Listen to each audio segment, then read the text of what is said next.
Hello and welcome to the Ice Guys. This is the show that takes you into the world of the National Hockey League. Every game, every day, from a betting perspective. With pro sports handicappers Ian Cameron, Alex B. Smith, and various guests from the world of hockey and sports betting. And now, here's your host, Ian Cameron. Welcome to a Beantown Friday edition of the Ice Guys, presented by Boston Hemp Inc. Friday, May 24th. Ian Cameron solo today on this edition of the show. Alex will be back tomorrow, and we're here to break down Game 2 of the East Final between the Florida Panthers and the New York Rangers. Looking forward to it with the series, obviously, with Florida leading 1-0. Shout out to everyone that joined us on our Patreon-exclusive live betcast last night for Game 1. Of the Western Conference Final with Edmonton and Dallas. A thrilling game, very entertaining hockey game, which we will recap in a moment. So shout out to everyone that joined us. We had another second straight night where Gamblu joined us, and man, it's great to reconnect with people that you consider, a friend of yours and someone you just haven't talked to for a long time. And you get busy, and sometimes you just get caught up in life and, your own personal situation. And, sometimes you're just not going to be able to, stay in touch with everybody that you want to. And unfortunately, Gamblu is one of those people that, I lost touch with him a little bit over the years, but it was great to have him on our betcasts this week, both of them for the Game 1 in the conference finals, and everyone else that joined us as well. We appreciate it. It was a great hockey game last night with the Oilers and the Stars. Before we recap that, I do want to mention that we have officially we're going to make it official right now and announce it right here, right now on the show that we are going to have 2 more live betcasts next week for the conference finals. And once again, we are going to go back to back. We're going to go on back-to-back nights next week. We're going to go with betcasts for Game 4 of the Eastern Conference Final on Tuesday night at 8 p.m. Eastern, Rangers and Panthers. And then Wednesday night, 8 p.m. Eastern, Game 4, Edmonton and Dallas. Actually, you know what? The time of the Edmonton-Dallas game, I don't think they have determined it yet. Have they? Let me know. Let me just see. No, 8:30 p.m. Eastern time for the Dallas-Edmonton game. So that's going to be the schedule of our 2 betcasts. So next Tuesday, May 28th, Rangers at Panthers, Game 4, 8 o'clock p.m. Eastern. Wednesday, May 29th, Stars at Oilers, Game 4, 8:30 p.m. Eastern. So there you go. Back-to-back betcasts again next week. The difference, though, is that next week we are going to flip the roles, if you will, of the free and the Patreon betcast. This past week, the free betcast was the Panthers and Rangers. Patreon betcast was the Oilers and the Stars. Next week, the Patreon exclusive betcast will be Tuesday night with the Rangers and the Panthers. The free-for-all betcast is going to be Wednesday night with the Stars and the Oilers. Okay, so that's going to be the schedule. I will post it on the page or post it on the screen right now. So again, Ice Guys, NHL, Conference Finals, live betcasts. And again, 2 of them next week. We're going to have Tuesday night, Tuesday, May 28th, the Eastern Conference Final, Game 4, 8 o'clock p.m. Eastern Time. And again, that one is going to be Patreon exclusive. And then, of course, on Wednesday, May 29, for the Oilers and the Stars, Game 4 in the West. That one will be free for all. So that's what we are going to have next week with the betcasts. So definitely looking forward to both of those. No question about it. Back-to-back betcasts again next week. Tuesday, May 28, Eastern Conference Final, Game 4 with the Rangers and the Panthers. And then, of course, Wednesday, May 29 with the Western Conference Final, Game 4 with Dallas against Edmonton.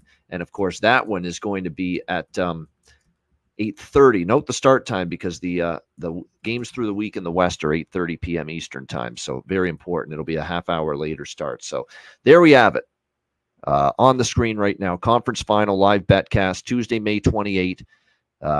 Rangers, Panthers, 8 p.m. Eastern, Patreon exclusive for that one. So if you want to join us or tune in for that one, it's patreon.com/iceguys and sign up for $10 per month.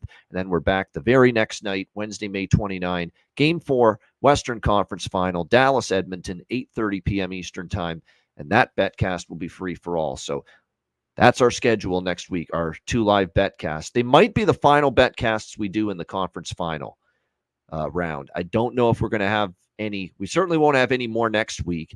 We won't have any next weekend because we try to avoid weekend betcast. Maybe we do a weekend betcast during the final, but there definitely won't be one next weekend. And like I say, if we look the week after that, we might be out of these 2 series and out of the conference final. So these are probably going to be the last 2 betcasts that we have in the conference final round. So again, next Tuesday, Rangers Panthers Game 4, Patreon exclusive. Next Wednesday, Dallas Edmonton Western Conference Final Game 4, free for all. So those are our betcasts next week. All right. Last night, what a game. Edmonton and Dallas. Great hockey game. Great goaltending. And look, we know Jake Ottinger. We believe in him. We know he's a good goaltender. We know he's one of the best in the NHL when he's on his game. But let's give Skinner a lot of credit. Stuart Skinner, man, he stepped up for the Edmonton Oilers. And it started early for him when Dallas really had a pretty good start. They had a bunch of quality chances, I think, early in that hockey game last night. And Stuart Skinner was there to make those early saves, to get Edmonton through a first period where I don't think they played that great. They didn't generate many chances or many shots on goal. Definitely Dallas carried the play in the first period. Had their chances, couldn't put one in. And then Edmonton got their footing in the second period, and it sure helps when you strike very early in the period like the Oilers did. Little bit of a fortuitous bounce. Shot gets blocked by the human eraser, Chris Tanev. He's just doing his job, blocking a shot, and unfortunately it takes a bad bounce right over to Leon Draisaitl in his office, right at the face-off circle, and basically no chance for Jake Ottinger at that point, and the Oilers go up 1-0. And then the second goal was just Zach Hyman with an absolutely tremendous bit of work to find that puck when it was dangling in the slot area there, a bunch of amid all kinds of bodies and skates. He found it. He made a nice little pirouette juke move, nice little stick handling move, and managed to slip it in the 5-hole past Jake Ottinger. Could Ottinger have made that save? Yeah, it's kind of one that, when he's right on top of his game, he probably doesn't give that up, Ottinger, but let's give Zach Hyman credit. The move he made there to make it 2-0 Edmonton, it was a phenomenal effort by him as his, outstanding playoff continues for the Edmonton Oilers. Dallas gets a goal off one of the worst, and I mean worst turnovers you'll ever see someone commit. That Brett Kulak turnover in his own zone by the Oilers in the second period, which gave Dallas some life, resulting in the Tyler Seguin goal, which cut the Dallas deficit to 2-1. I mean, it was just an absolutely atrocious giveaway.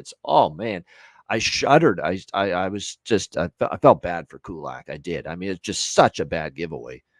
It was, and it gave Dallas some life. They got it to 2-1.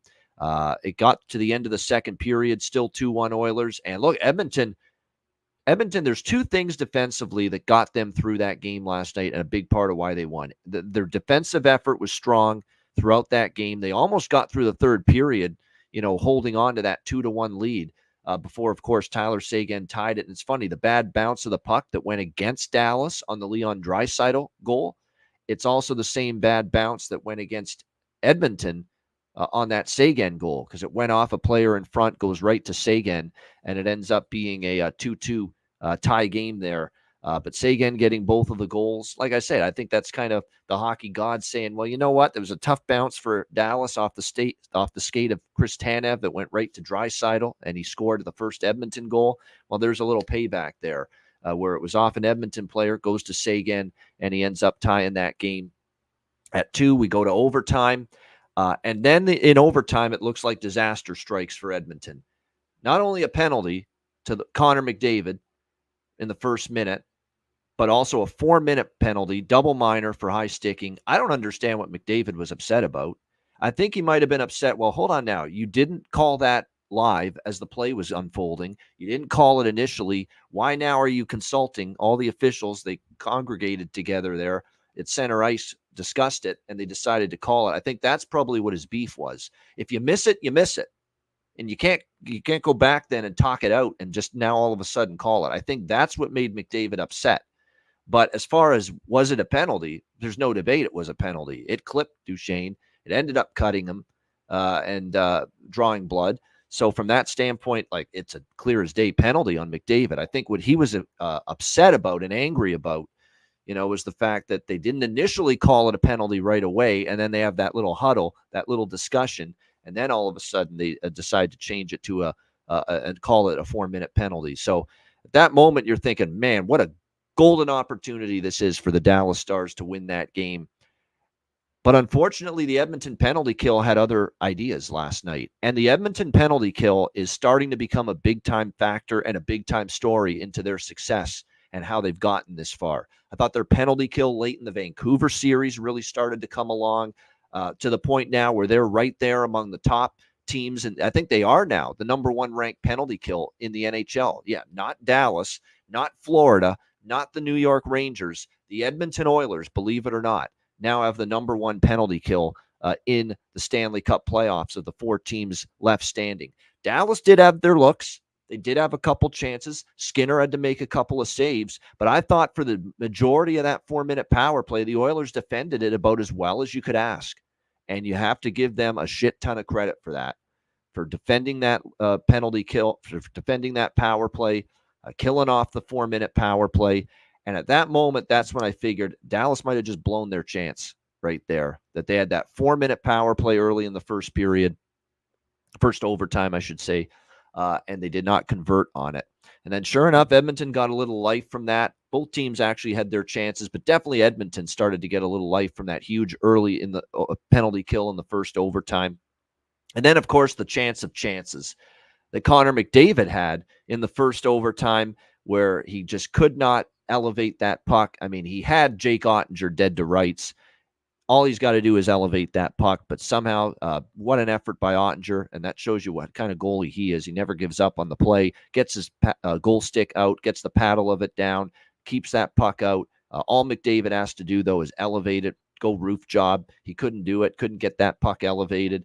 But great save by Ottinger. And let's not forget that Tanev made a nice play as well at that moment to help Ottinger keep McDavid from scoring. He tied up McDavid, bothered him just enough, harassed him just enough with this coming over there to close the gap on him. And I think that take away his time and space, and I think that kind of impacted McDavid's ability to finish there. Still, I mean, that's number 97. That's supposedly the best player in the sport, certainly one of. You would think 9 times out of 10 he buries that thing on a chance like that, and he was unable to, unfortunately, at that time. And then I was thinking, as with the betcast we were still on, I was like, well, now maybe Edmonton's blown their golden chance. I mean, there's McDavid with just this incredible, scoring opportunity to end the game, and he can't convert, can't cash in on it. So it ends the first overtime. We're still going. I think at that moment I was thinking, after the McDavid missed chance and everyone was talking about it, the TNT intermission show, the Sportsnet intermission show. And by the way, shout out to Sportsnet for including Rick Bowness on their panel last night on the Canadian broadcast. Made sense. He knows Dallas. He knows so many of these Dallas players. He wouldn't know Wyatt Johnston because Wyatt only got here. He wouldn't know Logan Stankoven because he only got here. But, the majority of these guys that have been on this Dallas team for a few years now, Sagan and I think even Marchment was with Dallas when Bowness was here, but certainly Sagan and Jamie Benn, the captain, and Jason Robertson and Miro Heiskanen, Ottinger. Rick Bowness knows all about those guys, so he can give you kind of a nice little scouting report on the Dallas Stars, and he did that on the intermission panel on Sportsnet last night. So it was a nice decision by Sportsnet bringing in Rick Bowness, the now retired Rick Bowness, as part of the panel last night for them. But then it goes to double overtime, and we're just getting all set. We took an intermission during the betcast, and we're getting set for the second overtime. Ready, maybe it's going to go another 5-10 minutes, maybe even go into the third overtime. We're getting settled, getting ready for second overtime, and then bam, it hits you. hit you like a ton of bricks. Edmonton wins it in the first minute of double overtime. It was just a good hard forecheck, winning board battles. That matters. And we saw it. Edmonton won the board battles, won the loose puck battles in that first shift in double overtime. And look, Dallas got concentrated along, everyone got focused on the puck along the boards. The slot and the front of the net was vacated. And sure enough, who's standing there all alone? It's Connor McDavid. And what a fucking pass from Evan Bouchard to find McDavid. What a redirect by McDavid. Zero chance for Jake Ottinger. And there's your game winner for the Edmonton Oilers to win 3-2 in double overtime. Tremendous hockey game. And McDavid, it's almost like vindication for him because he took that 4-minute penalty. He missed that glorious chance where he was robbed by the goal stick of Ottinger. He probably should have finished that one, but he gets it back in double overtime and gives the Oilers a game one victory over the Dallas Stars in double overtime. And you know what made that goal impressive? McDavid and Bouchard put that nice little piece of work offensively together to win that game in double overtime with Chris Tanev and Esa Lindell on the ice. The shutdown pair, the vaunted shutdown pair for the Dallas Stars on the blue line. And McDavid got the better of them on that sequence to end the game. So as much as we've loved Tanev, and we still do, he still played a pretty good game. Let's not forget the play he made in the first overtime on McDavid.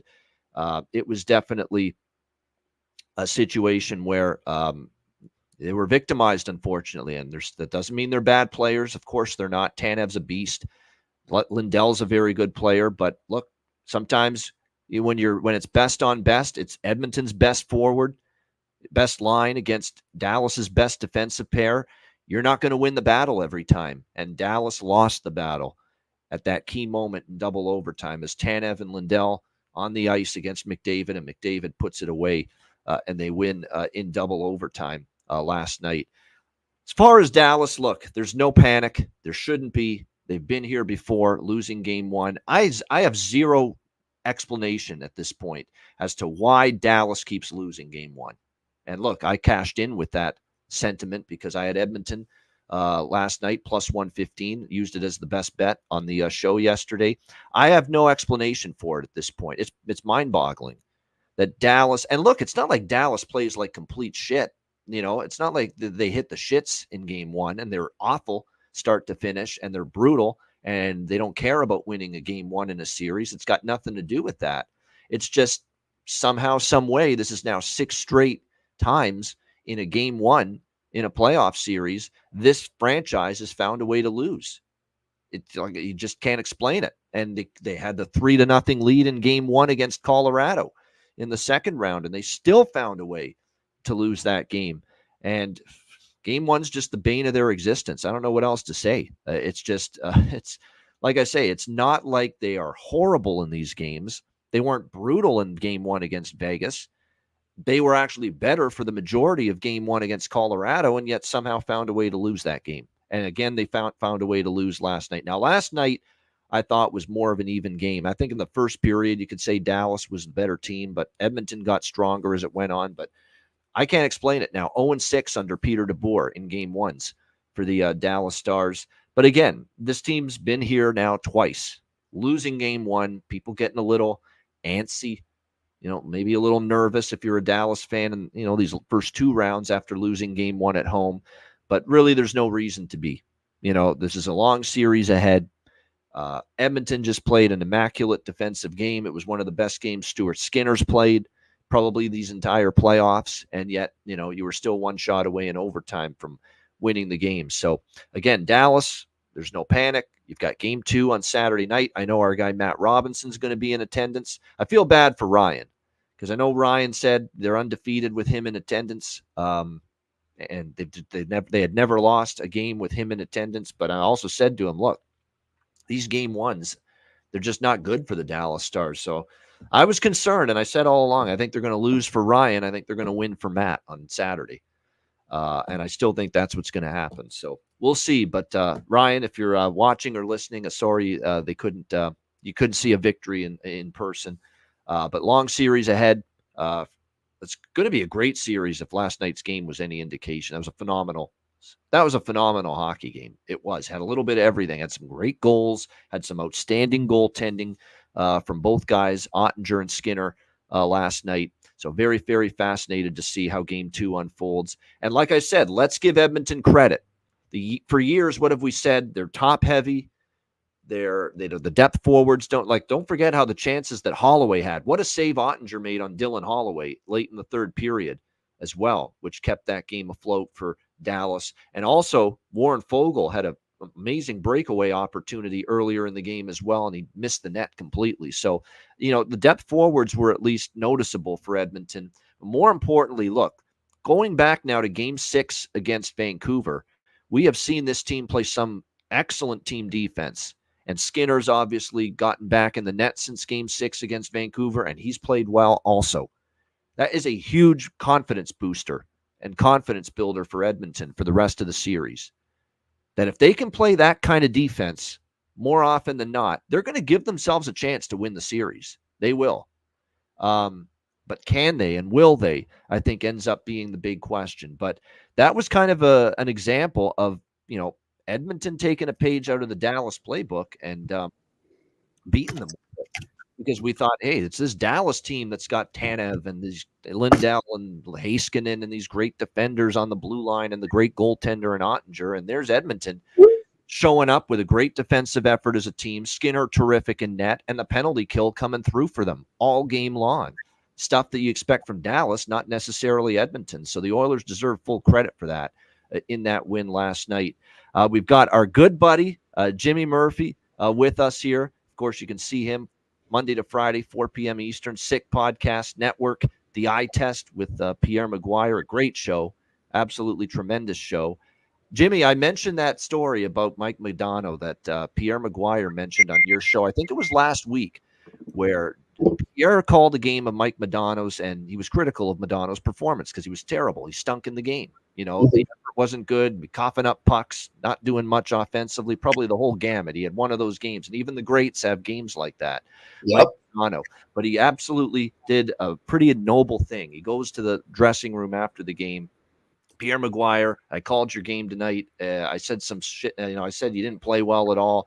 And Mike Modano says, I'm good for you. I deserve to be called that I didn't play well. I deserved everything. And that was a pretty cool story hearing that. But it goes to show you the great players in the league, Jimmy, even the best, they're not going to be great every night. And a lot of times, if they suck, they'll own it. Yep.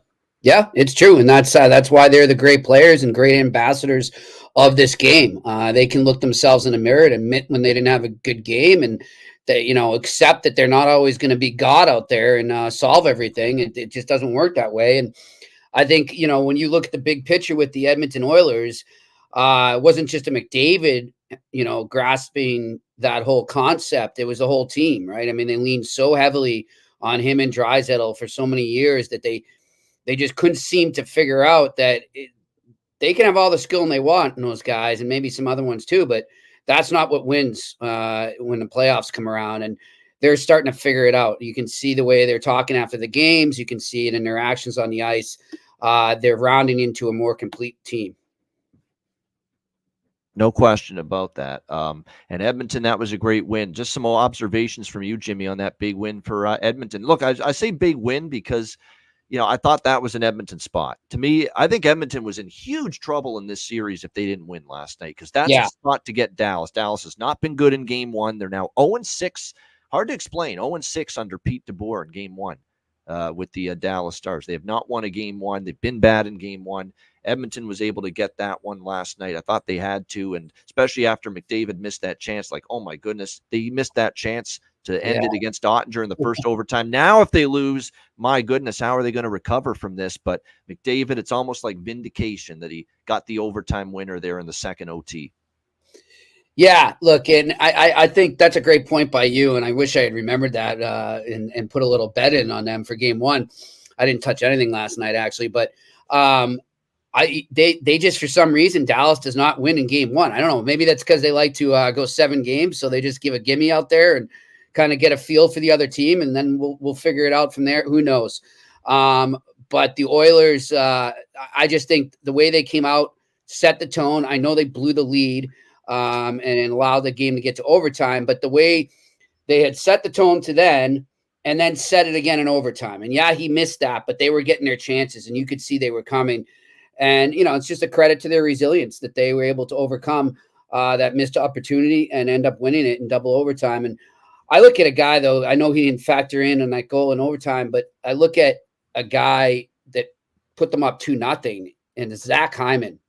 And, you look at the Toronto Maple Leafs earlier this weekend in their press conference introducing Craig Berube, and Trey Living saying, we need character, guys. We need character. That's all. Yeah, you had one. It's called Zach Hyman. Yeah.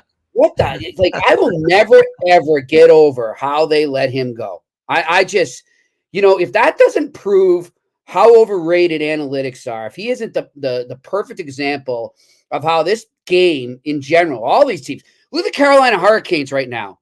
What the hell are they doing? Pushing Waddell out the door to bring in Tulsky, who's an analytics blogger. I mean, what's Tulsky ever achieved in hockey until he got that position? He was a goddamn blogger, okay? And he's all about analytics. They're clearly going in that direction. They're going to go all in on it because it saves money and because it's the in thing to do right now. But tell me, how are all the analytics teams looking right now? Where are they? I don't see any of them left in the playoffs. Sitting at home, sucking their thumb. That's what they're doing. Sitting at home, watching just like we are. So, it just baffles me that people can't get. I'm not against analytics. I'm not against it being part of the game. But as we like to say, that's why we call it the eye test, our podcast. There's way more to learn about a player than just analytics. And there's a lot of stuff that you can't put numbers on. And Zach Hyman is a perfect example of that. And I love seeing a guy like that succeed. That's right, because the analytics are going to discount board battles. The analytics are going to discount one-on-one puck battles. Taking a puck to the face and coming back the next shift. There's not an analytic statistic that's going to measure that, or you'll be able to say that about anybody. So it's all those little things, and especially at playoff time when the little things become exacerbated. There's no a question about it. They're getting more prevalent, Nick, but that's not necessarily a good thing. That's the thing for certain teams. Look, I'm even looking at every game here with the expected goals and Corsi and high danger chances. I'm interested. I want to know, but my goodness, and I've said this for years, I never make my handicapping decisions solely based on what the advanced numbers tell me, because I've seen this in many sports: baseball, basketball, football, hockey. The advanced numbers say, oh, this team's due to win and better results, and the better results never happen. They just don't. And you're betting based on those analytics pointing to positive regression, but they're still finding ways to lose. That's the thing. It's just you can't measure a moment. You can't read a moment with numbers. You just can't. Like, let's just take it into real life. Do people go out on first dates using analytics, or are they reading their gut on how the night's going and where, it can go in so many different directions. And you'll get a read on whether that woman likes you, or if you're a guy with whatever, man, I don't care. It just, you read a moment and you can't. If the analytics say 25% she's going to chance that I'm going to have a long lasting relationship with her, but you feel deep down inside that, hey, we've got a connection. We've got things in common. You're going to listen to the 25% chance that you have to have a relationship. You're going to listen to your gut. You're going to go with your gut and say, you know what? We've got a nice little connection. She's laughing at some of the stuff I'm saying. What are you going to do? You're going to go with your gut, hopefully, And clearly, Edmonton's gut was saying, we got to go more grit, we got to go more character, and we got to get more guys like that. And they did, and they've rounded out their bottom six. Nice. Derek Ryan is a great player there. They're going in the right direction. I don't know if they're where they need to be yet, but they're in the right direction. And this is going to be a series. I don't know. A lot of people thought Dallas was going to wipe them clean in 4 or 5 games. I think what Edmonton went through in that Vancouver series really, toughened them up and got them ready for a war. And so this is going to be a war, and I'm looking forward to it. So that sounds like that was the crux of the Don Waddell departure. It's not necessarily that he was craving another destination or another job or opening. It's just they are forcing this analytics ideology down my throat. Sorry, that ain't me. See you later. And I'll tell you where else that's going on right now. And I don't have this. This is just my theory. Okay. So I'm not confirming this by any means, but this is my theory. So if you go back and you read up article, I don't know where it was, but just Google Sheldon Keefe, New Jersey Devils, read some of the articles about him being hired and some of the people talking about what he is, what kind of coach he is, what he's like. So Sheldon Keefe comes from Dubas. Okay, he's a Dubas guy. He learned and he adopted it that he really likes to put the analytics and the data into the way he coaches. That's his choice. That's fine. Yeah.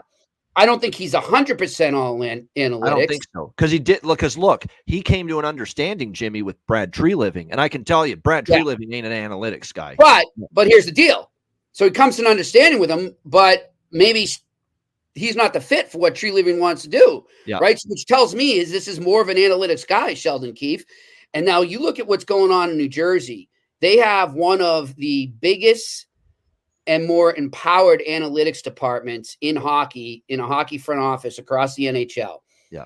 And I am of the belief that Sheldon Keefe was not a Tom Fitzgerald hire. I think that was done by ownership, who has more faith in the analytics department than Fitzgerald, unfortunately, because I think he's a great GM and he's got a good eye for hockey, and he follows the eye test. And I think that's what's going over in Jersey. And I don't think it's long before Tom Fitzgerald is joining Don Waddell and looking for another job, because I just think that they're going separate ways and there. Stepping down, maybe you say. There's been a lot of moves, whether it's been Dougie Hamilton, whether it's been other moves, that signings, trades that they've made that just don't really have Fitzgerald's imprint on it. So I think that that's what's going on with New Jersey as well. And they're just going to go full on analytics within the next year or so. Wow. There you go. And that's the interesting, because then you started to say Sheldon and the analytics in New Jersey, but I was like, hold on now. Tommy Fitzgerald's not really into that a whole lot. What the hell's happening now? And it's almost like he's being usurped a little bit. That wasn't his decision making. Yeah. You know what Tommy Fitzgerald wanted to do? He wanted to keep Lindy Ruff. Yeah. Because that's his type of guy. And that's a guy that he thinks can get them to the next level. But no, they weren't having it. They weren't having it. Look, I'm not totally against them getting rid of Ruff, but at the same point in time, like I said, Tommy Fitzgerald's not an analytics guy. I know that for a fact. Now it all makes sense. It's not what this team needs. Yeah, this team needs grit. They need character. They need to start looking at the eye test more, and they need to start really looking at how playoff hockey is won. And Sheldon Keefe's not the guy. What's his track? He's won one playoff round. Yeah. I mean, they had a list when they did the tweets introducing him and listing his accolades. They may as well, listed what he did in Pee Wee hockey or midget hockey. Like, they were going way deep into all these little accomplishments. People are like, who cares? What's he won in the NHL? That's what I want to know. Playoff time, especially. Now he's been good in the regular season. But here's the thing with Sheldon, and it's good because I was wanting to bring up, because I have not brought up the Sheldon Keefe hire yet on this show because we've been so busy with other things, and the Don Waddell. I was going to get into the Waddell stuff, and we've covered that. Here's the thing with the Keefe hire. Great regular season coach with Toronto, but he had a regular season roster that was great, phenomenal. Matthews, Marner, Nylander. That was just, you're going to win games. You and I could have coached that team to a playoff spot. Yeah, you could hit a wall and we'd be able to fall ass backwards into winning, a bunch of games with the Toronto Maple Leafs in the regular season. Here's the thing. This is a roster right now in New Jersey that I'm not even convinced at the moment defensively and with their goaltending can win in the regular season consistently. Yeah. Making the playoffs is going to be an ordeal for New Jersey next season, let alone having any sort of success if you get there in the playoffs. Yep. That defense, that's not playoff caliber defense and goaltending right now for the New Jersey Devils. It's not close. They better figure out how to do something about that, Jimmy, or else I think it could be tough sledding for Sheldon, at least in year one. Yeah, I think they're going to have a new GM figuring it out soon, unfortunately, because if I'm Tom Fitzgerald, I would just be like, I'm out of here. I mean, I'm not dealing with this. I can tell you right now that Tom Fitzgerald wanted to acquire a goalie last off season. Okay. Yep. But Vanacek, the analytics say he was going to be a great goalie, and he's a good analytic goalie. How'd that go? How'd that go? How's that look? Oh, that's right. He's not even on the team anymore. Yeah. So, he wanted to get a goalie a lot earlier, and unfortunately it was left to the last second at the deadline. It just couldn't come together. And it bugs me. Again, I'm not against analytics, but it bugs me that so many front offices are getting taken over by it, and it's just going all one way. There's a way to find a balance, and the good teams can do it. Colorado Avalanche, I think, are a perfect example of a team that has found a balance between the eye test and analytics. The Vancouver Canucks seem to be on the right track in that regard right now. It's got to be a healthy balance, 100%. Yeah, Florida Panthers, I think, are maybe the best example of it. Okay, let's put out there for a team that's still alive. The Florida Panthers are the best example of a front office that is combining both, tools to build their roster and know how to win. Yeah. So it's going to be interesting, like I say, with the Devils and how that works out for them next year. Here's the thing with the analytics stuff, and we'll move on after this, but I want to say one thing about it. Look, for the last few years, it's been hot stuff. Everywhere you look, there's analytics and all these numbers that you can use, and puck possession and zone exits and percentages, and you can go on. There's a million different statistics for analytics. I'm finding these teams had immediate success adopting the analytic thinking, but a lot of the success has been what? It's been regular season success. A lot of these heavy-ass analytics teams are having the regular season success, but if they're living and dying by the numbers and not by the intangibles and the little things you need in hockey, especially at playoff time, those are the teams that are also coming up short, in the Stanley Cup playoffs. And what's it about? Do you want your Stanley Cup, your regular season championship trophy, or do you want your Stanley Cup trophy for the playoffs? That's what you got to determine. And to me, if you're going to have success in the playoffs, yes, you incorporate some analytics, you pay attention to it because there's good stats and there's numbers I use out there, but you can't put it all on that. You've got to factor in heart. You got to factor in character, dressing room camaraderie, face-off prowess, winning puck battles, out physicality, have that quotient on your team. You've got to measure that too. That's got to be part of the picture. The grand scheme of things. It can't just be all the numbers. It can't just be all about the analytics. Those teams are coming up short in the playoffs more often than not and only having that regular season success. And I know our man Alex left a live bet. Do you think Alex when he's doing live bets, is Alex going all in on what numbers say and predictability and all that jazz? No, he's reading the temperature of the game. He's reading the way that, okay, Edmonton's had it in the offensive zone way longer in the second period than Dallas has. They're controlling it. They're cycling the puck. They're wearing the other team down. Numbers aren't going to tell you that. Your eyeballs are. And your knowledge of the game and feeling a game is what tells you that. So you got to find a happy medium. You can't just go, and again, I'm not saying go all in on the eye test. I'm saying you got to find a happy medium. And you can apply it to betting there. Like I'm saying, like a live bet. If you do a live bet just purely based on numbers, good luck. I don't see you winning many.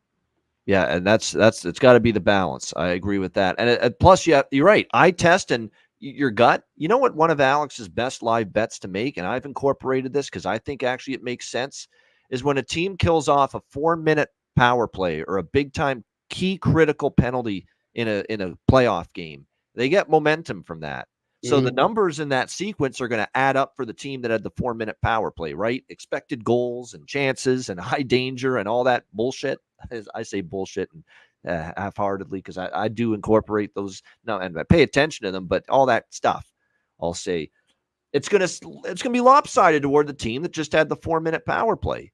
Yeah. Right. All the stats, all the analytics, high danger chances, expected goals, all of that, Corsi, puck possession, ozone percentage time, all that.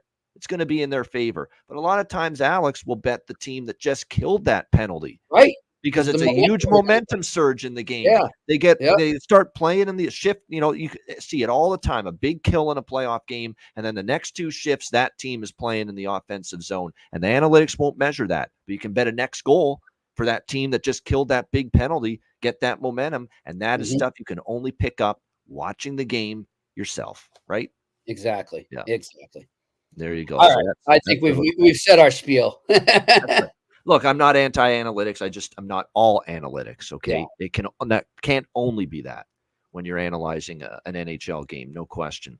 I just don't get one thing that bugs me too is it's just seeing like these people getting jobs so high up in front offices that I'm sorry, in my opinion, are not qualified yet. You earn your stripes. That's how you get there. You go out, you scout. You go to games in the middle of nowhere. What's this guy's name for Carolina again? This GM, Eric Tulsky. I would not know Eric Tulsky if he fell off a turnip truck. If he fell off a turnip truck, I wouldn't know him. Yeah, if you were an analytic geek and you read all the blogs, you'd know it because that's what he did before he got this job. I'm looking at his LinkedIn profile right now. What do we got here? Assistant GM. He was the assistant GM, and I'm sure they planted him beside Don Waddell there. My training is in inorganic chemistry, and I spent 10 years working as a researcher, manager, working to use nanomaterials for biological and energy applications. Sounds like a real hockey guy. My management skills, strategic thinker, have led me to branching out into a broader role of organizational leadership for the Carolina Hurricanes, building predictive and diagnostic models to assess players and on-ice strategies, communicating the results across the org. While I continue to oversee the data analysis staff, I have also taken on roles overseeing the pro scouting staff and the staff that manages. Has he laced on a pair of skates? That's hey, Nick, I'm looking at Nick over here in the comments. I got no problem with nerds. I got no problem. I got no problem with analytics. It's putting everything all in one bucket there with the analytics that gets me and frustrates me. And yeah, somebody's saying Tom Dundon too. He's behind a lot of this too. Yeah. You know, I can tell you too, guys, I'm not at liberty to say what it is that's going to happen, but there are some huge things that are going to happen surrounding Tom Dundon and the Carolina Hurricanes. And there could potentially be, if what I heard is correct, the league is not going to be happy if it comes out. I'll put it that way. Wow. Yeah. There's some shady stuff going on there. That's all I'll say. I hate to say I wish I could say I'm surprised, but no. I'm not, because we know Dundon's ownership tenure with Carolina. It's been a rocky road, and that's putting it mildly. Yeah. How'd Kotkaniemi go? Yeah. No. Wow. Bad job there matching that one. Yeah. Yeah. Guess who was behind that? Yeah. Tulski. That was all Tulski. Yeah. So. That chemistry background there really helped him out on that one. No question about that. But look, what else can you say? It's just you know what? It's bothering. One last thing on this is that there used to be a time when all the GM jobs would go to people that have a hockey background, played the game, scouted the game, and all that. And now we're just getting these people that are just number crunchers, and and just in all these different industries, and all of a sudden they know hockey and know personnel and have that feel of winning and that feel for what gets it done all of a sudden in the playoffs. We expect these guys to know that. Yeah. How long before a guy that played the game for 10 years or 20 years or scouted for 5 or 10 years? Think about this. We're going to a world now where hockey players and hockey scouts are not getting GM jobs, and men like this are. Yep. Right. Yep. You know what's next? We're going to have an AI GM. It is. We're robots. We're going to have an artificial intelligence. They'll sign the that is coming. I'm telling you. Give it 5 years. Give it 5 years. Yeah. And the Devils and Hurricanes will lead the way. Yeah. AI GM, says Jimmy Murphy, in 5 years. We'll remember him saying that. And they're all going to look like Kyle Dubas. Yeah. Yeah, exactly. Yeah. That'll be interesting. Holy shit. What a world. What a world. All right. I want to ask too, the Bruins being eliminated, obviously, a week ago, last Friday night. I got to ask, is things slowing down? You were a very busy man for a while. No, it's getting busy. Yeah, everyone wants to know where Linus Ullmark is going to wind up. Looks like he's going to be traded. What will Jeremy Swayman's contract be? We've got some morons here suggesting they trade Charlie McAvoy. It's just the off-season chaos circus season has begun here in Boston, and it won't wind down until, I would say, at least midway through July. So this actually is probably, as a hockey reporter and as a host, this is probably the busiest time of my season besides trade deadline. So no summer for me right now, but it'll come. No rest for the weary. Jimmy just keeps on pushing on. Exactly. All right, we're going to push on as well. Yeah, exactly. We're going to push on as well to the East Final Game 2 for tonight. It's the Florida Panthers and the New York Rangers, Game 2 of their Eastern Conference Final. We've got the Florida Panthers, slight road favorites, -115, total 5.5. Of course, Florida leading the series 1-0. Look, this is going to be interesting for the Rangers. What I was most interested in was what would the lineup look like tonight for the Rangers with the loss in Game 1.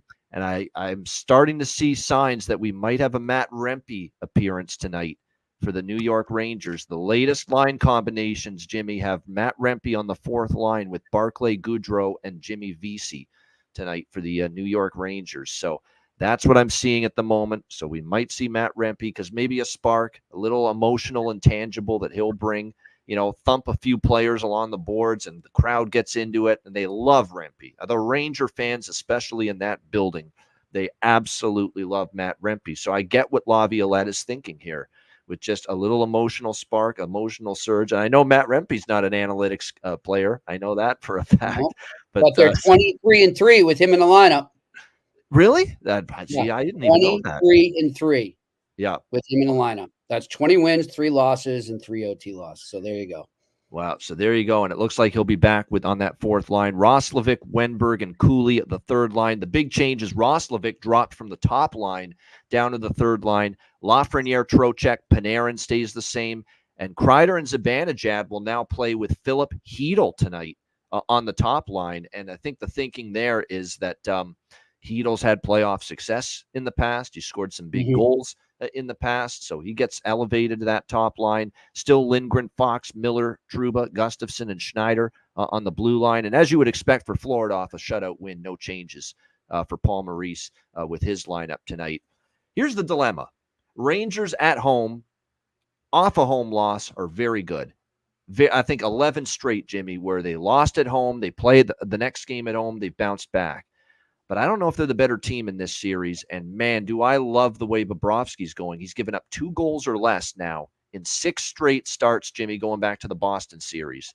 He's given up 2 goals or less now, 6 straight games for the Florida Panthers. So he is really starting to key in and elevate. Not that he was bad before because he was still really good, but I think he's getting to that, brick wall level, that I think he was for much of last year's run for Florida.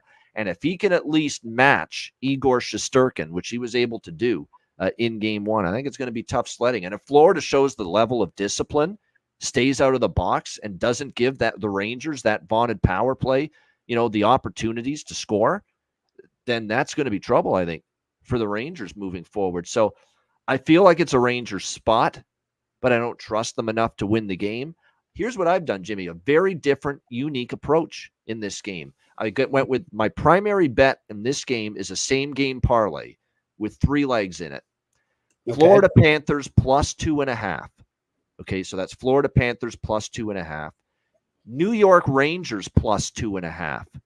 So what this means is I think we have a 2-goal margin or less for either team in this game. I don't think either of these teams are winning by more than 2 goals tonight because I think Florida won't blow out the Rangers because I do think the Rangers are going to push back tonight and play better. Yeah, I just don't know, though, if it's going to be enough to win because of how well Florida's going right now and how great they've been on the road as well all season. So I like this look. Florida plus 2.5, New York Rangers plus 2.5, and also under 6.5 in this game tonight, and that is minus 120. Okay, that's a very reasonable price, minus 120 for that same game parlay. Panthers plus 2.5, Rangers plus 2.5, under 6.5, minus 120. I like it. I think we're seeing 3-1, 3-2, 2-1, 2-0, even 4-2 would make this a winner for either team. So I really like that. David at Bet365 is where I put it in. Bet365. Is where I put that parlay in. So that's Panthers plus 2.5, Rangers plus 2.5, under 6.5, minus 120. I think it's the best way to bet this game. I think that's great. I'm on it. I love it. That's a great angle there. And I do think, too, that the under in general is the way to go here. I would put the under in the first period and the under total. I think we're going to see real low-scoring games for most of this series.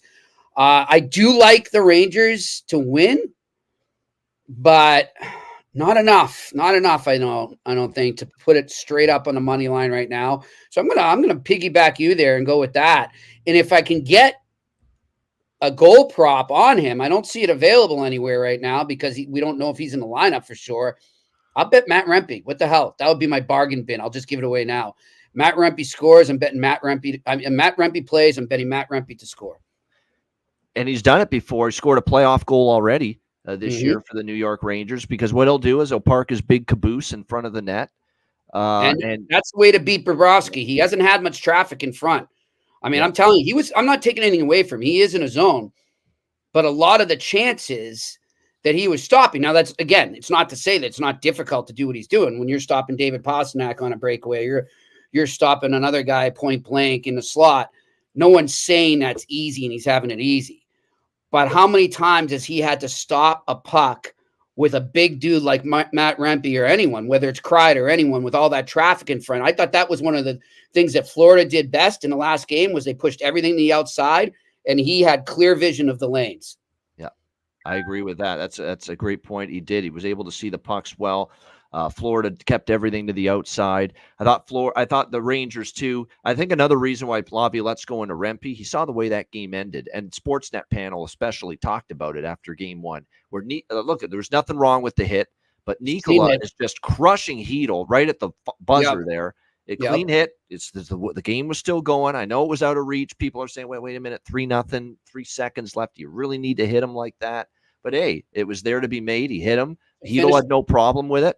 He said, hey, he hit me good. It is what it is. But there was zero response. What I didn't like is zero response from the Rangers. No one got in Mikola's face. Hey, what the fuck are you doing, man? 3-0, 3 seconds left. You've won the game. You're running our guy on the boards like that. Nobody got in his face. That's the issue I have. Nobody got in his face. Like, it was a whimper of a way to go out on your home ice and shut out at home in game one, and no physical pushback to Mikkola at the end of that game. That was very disheartening. And I think Laviolette saw that and said, all right, it's Rempire State building time here in game two to get a little physical and emotion into the game here for us. Yeah. Look, my co-host Pierre McGuire calls him, he's a nuclear deterrent. Just having him around the lineup makes people think twice. That's all. He's not coming in to fight. You don't fight in the playoffs hardly ever. I mean, we know that. He's not coming in to goon it up. He's coming in to be there when needed, to add a physical presence or a physical aura, so to speak. It's more a mental thing, having him in the lineup to use against the Florida Panthers, than it is an actual action thing in my eyes. So I think it's good that he's in there. And I do think he's capable of contributing. And I think he's gotten to be a better 200-foot player as the season went on. I think one of the best things, and I don't know who's dealing with him directly on the coaching staff, but the way that staff has worked with him from when he first came in. And remember that weekend when he fought on a Saturday and on a Sunday in like Columbus, and maybe it was at home or Philly the day before. Remember that? And everyone's like, geez, we got to slow down here. This kid's his brain's going to be scrambled eggs if he's fighting at this rate every game. So since then, when they reeled him in a bit and they said, look, you got to play hockey too. We know what you love doing it. We appreciate that you want to fight for us, but you got to play hockey too. Yeah. And he's done a good job gradually becoming better as a hockey player out there. Yeah, I think so. I think he can play a little bit. I don't think he's just someone to throw his weight around and fight. I think there's that element there. He can get a stick on a puck. I think he's been working on being able to tip and deflect pucks. I've seen him do it in practice a couple times for the Rangers. Like, he's working on trying to improve his offensive impact as well for the Rangers. So it'll be interesting. And the building is going to go nuts the first time he hits the ice tonight. Like, to say they love Matt Rempe's an understatement. Like, they go nuts for him every time that he's on the and you hear the Rempe. They do that chant. They did that with Henrik way back in the day when Lundqvist was their goaltender. So yeah, they love Matt Rempe there at MSG, and I'm sure the pop that he'll get when he takes the ice for his first shift tonight in game 2 will be massive. As far as the props go, for me, I would look Tkachuk, Verhaeghe, and Bennett. I'm going to go back to the well with Bennett. Bennett scored into the empty net in game 1. You're getting a nice price, and he's the kind of guy that can score goals in a series like this, where it can be a little tighter checking, great goaltending, crashes the net. So those are some props I like for Florida.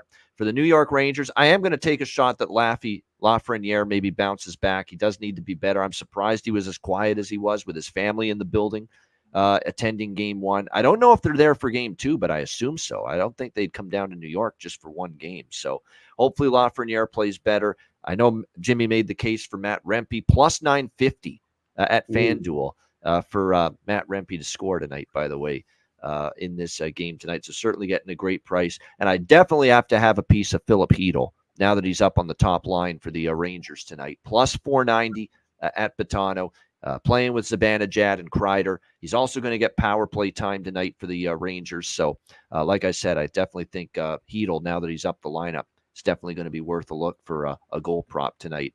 All right, Jimmy, before we get to best bets and bargain bin special and end the show, we do want to get your early look-ahead thoughts to Game 2. Edmonton-Dallas tomorrow night. Dallas minus 135, total 5.5.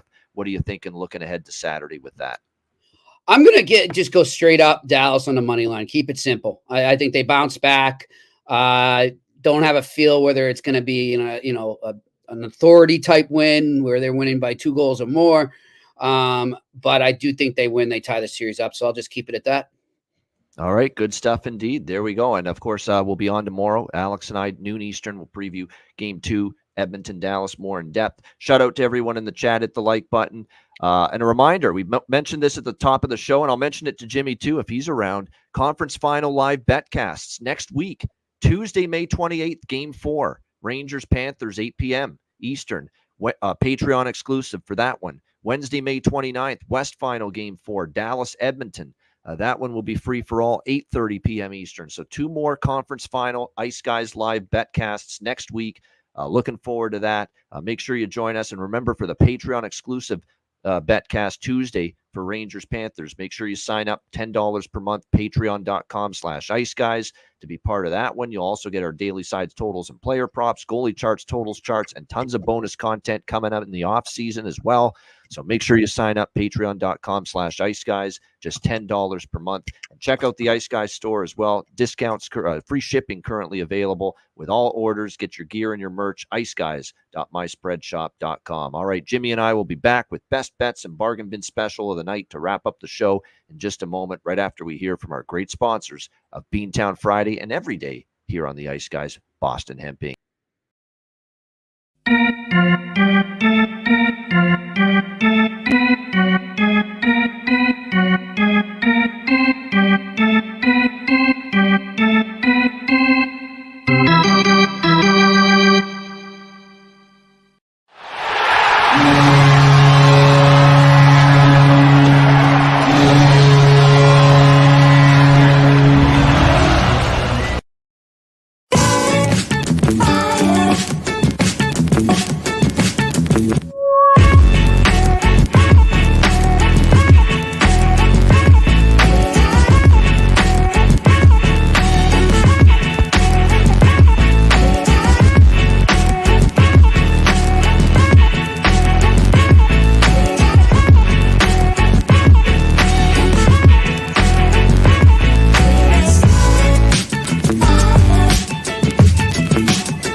All right, Boston Hemp Inc. Make sure you check them out. Get 20% off all orders on the website using the promo code IceGuys at bostonhempinc.com. Of course, that ad and this show is the only way you can hear the Boston Bruins goal horn until next hockey season now at this point in time.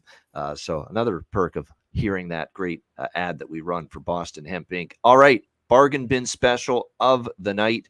Obviously, a game 1. Actually, you know what? I don't know if there's props available yet for West Final Game 2, but either way, anything's on the table, Jimmy, from tonight's game or tomorrow night's game for bargain bin. What do you like? Well, I said it already. Matt Rempe is my bargain bin once you can get it. I've looked at a couple sites right now. It doesn't seem to be there yet, but I'm sure it will be shortly.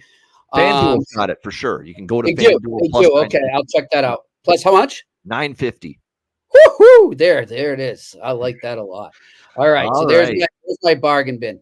There you go. The Rempire State Building. Matt Rempe, New York Rangers, plus $9.50 at FanDuel bargain bin special. Mine is also. You know what?